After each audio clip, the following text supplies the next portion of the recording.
శరీరానికి ఆరోగ్యం ఎప్పుడూ డాక్టర్ దగ్గరికి వెళ్లకుండా ఉండడానికి మూడున్నవాడు వెళ్ళడు అని ఆయుర్వేదం చెప్తుంది. ఎవరు వెళ్ళడు అంటే, కడుపులో వేసిన పదార్థమంతా ఖాళీ అయ్యే వరకు మళ్ళీ వెయ్యనివాడు. కడుపులో పదార్థం వేశారనుకోండి, అది పూర్తిగా పచనం అయిపోయి కడుపు ఖాళీ అయింది, అప్పటి వరకు వేడు మళ్ళీ. అలా వెయ్యని వాడెవడో వాడు వైద్య దర్శనం చెయ్యడు.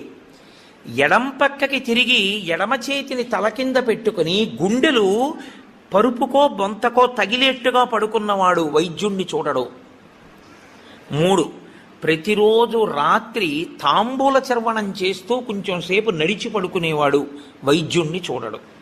ఈ 3 పూర్ణారోగ్యానికి ఆయుర్వేద శాస్త్రం విధించినటువంటి నియమాలు.